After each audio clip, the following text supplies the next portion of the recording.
नमस्कार, स्वागत है आपका आज तक पर। आपके साथ मैं हूं मीनाक्षी गढ़वाल। 2 दिन में लगातार 2 बार राहुल गांधी विवादों में फंसे। कल उनके उत्तर दक्षिण की सियासत वाले बयान पर घमासान मचा और आज मछली मंत्रालय वाला बयान दोहराकर उन्होंने नया विवाद खड़ा कर दिया। पुडुचेरी में भी उन्होंने मछुआरों के लिए मत्स्य मंत्रालय की मांग की थी, जबकि पशुपालन मंत्रालय में ये विभाग पहले से है।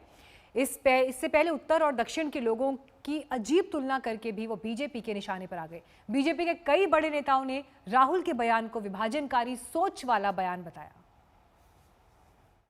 For the first 15 years, I was a member of parliament in the north. So I had got used to a different type of politics. And for me, coming to Kerala was very refreshing. Because suddenly, I found that people are interested in issues. इरादा तो वायनाड में तालियां बटोरने का था, लेकिन राहुल गांधी ने विरोधियों को सवालों के तीर बरसाने का मौका दे दिया। दक्षिण की तारीफ उत्तर के लिए ताना बन गई। वायनाड पर प्यार बरसाया तो अमेठी की आन पर प्रहार बन गया। एक बार फिर सुनिए राहुल गांधी ने आखिरकार क्या कहा। For the first 15 years, I was a member of parliament in the north. So I had got used to a different type of politics. And for me, coming to Kerala was very refreshing. Because suddenly, I found that people are interested in issues. And not just superficially, but going into detail in issues. And recently I was talking to some students in the United States and I said, I really enjoy going to Kerala and I really love going to Wayanad. It is not just the affection, because affection of course is there, but it is the way you do your politics. If I might say so, the intelligence with which you do your politics. So for me it has been a learning experience and a pleasure. बस ऐसे कहते ही राहुल गांधी फंस गए। BJP ने राहुल गांधी को आईना दिखाना शुरू कर दिया।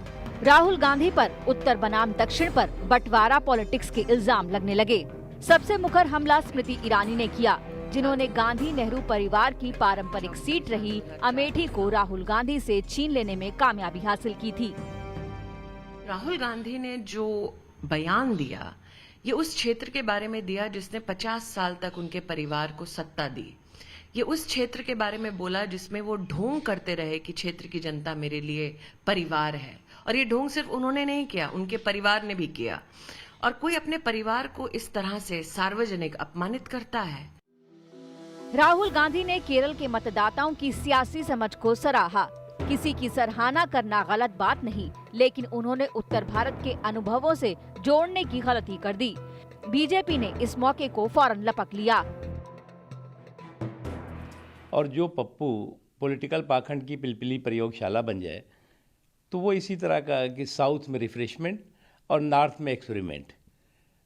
दरअसल जो एक परिवार के घोंसले में सिमटी हुई पार्टी है, परिवार के घोंसले में सिमटी हुई पार्टी और पप्पू के चोचलों में लिपटा हुआ पूरा नेतृत्व, तो यही कांग्रेस पार्टी के संकट का कंटक बना हुआ है। ये कोई इतनी बड़ी चीज नहीं है। अपने अलग अलग हर आदमी अपने इलाके के बारे में कहता है। और जहां तक विघटन की और बंटवारे की राजनीति, तो भारतीय जनता पार्टी किसी को इस बारे में लेसन न दे। पूरे देश को धर्म के नाम पर हर चीज के बारे में एक दूसरे से बांटा है इन्होंने, और अपनी समझ की चीजों को दुनिया पर थोपने पर आमादा किया है। राहुल गांधी का ये बयान जोखिम भरा था और इसका खामियाजा कांग्रेस को भुगतना पड़ रहा है। उत्तर भारत में औंधे मुंह गिर चुकी कांग्रेस दक्षिण के भरोसे खड़ी नहीं हो सकती। राहुल गांधी वायनाड में भले और मजबूत हो जाएं, लेकिन कांग्रेस को ऐसे बयान और कमजोर ही करेंगे। त्रिवेंद्रम से पी गोपी कृष्णन उन्मिथन के साथ ब्यूरो रिपोर्ट आज तक। हालांकि राहुल गांधी के बयान पर केंद्रीय मंत्री स्मृति ईरानी ने तीखी टिप्पणी की। स्मृति ईरानी से बात की आज तक संवाददाता हिमांशु मिश्रा ने। हमारे साथ बातचीत करने के लिए केंद्रीय मंत्री स्मृति ईरानी। स्मृति जी, आप अमेठी से सांसद हैं। कल राहुल गांधी एक सभा में एक जवाब दे रहे थे। उन्होंने कहा कि वो 15 साल एक ऐसे क्षेत्र से थे जहां से वो अब यहां चुनकर आए तो तरोताजा फील करते हैं। उनको लगता है कि लोग यहां पे मुद्दों को समझते हैं। वो बात अमेठी की कर रहे थे क्योंकि 15 साल वो वहीं से सांसद रहे। देखिए, राजनीति में हार और जीत राजनीतिक जीवन का एक अभिन्न अंग है। अमेठी से मैं भी चुनाव हारी थी साल 2014 में। मैं चांदनी चौक से भी साल 2004 में चुनाव हारी थी। गुजरात से 2 बार सांसद रही, लेकिन कभी भी मैंने गुजरात में या महाराष्ट्र में, जहां से मेरी राजनीतिक जीवन की शुरुआत हुई, कभी भी उस जनता को नहीं कोसा जिस जनता ने मुझे हराया।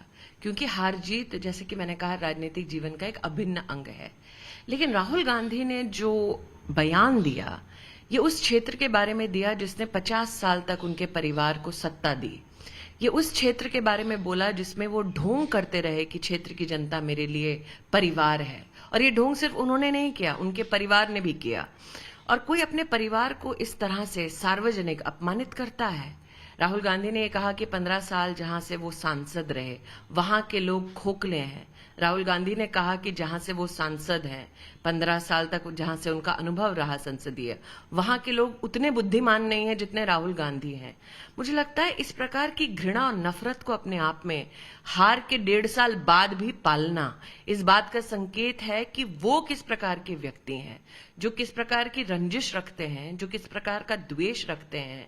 वो संसदीय क्षेत्र जिसने 50 साल उनके परिवार को आशीर्वाद दिया, उस संसदीय क्षेत्र का अपमान करके वो अपने आप को गौरवान्वित महसूस करते हैं। मुझे लगता है इससे ज्यादा तुच्छ राजनीति हाल फिलहाल में किसी ने देखी नहीं होगी। स्मृति जी, पूरी की पूरी बीजेपी, पूरा उत्तर प्रदेश इस बात को लेकर आगे बढ़ रहे हैं कि उन्होंने देश को बांटने की कोशिश की, नॉर्थ और साउथ में। उनको लगा कि वो दक्षिण भारत में अपनी राजनीति को चमका लेंगे, उत्तर भारत को अपमानित करके। और ये पहली उनकी इस प्रकार का उनका कोई राजनीतिक पैंतरा नहीं है। असम जब गए तब उन्होंने गुजरात और गुजरातियों का अपमान किया। आप मुझे बताइए हिमांशु जी, हम सब एक ही देश के वासी हैं, क्या अपने ही देश में अपने ही नागरिकों का, अपने ही प्रदेशों का अपमान कोई भी हिंदुस्तानी कर सकता है? ये हिंदुस्तान के खिलाफ हमेशा नफरत की भावना क्यों पालते हैं, मेरी समझ में नहीं आता।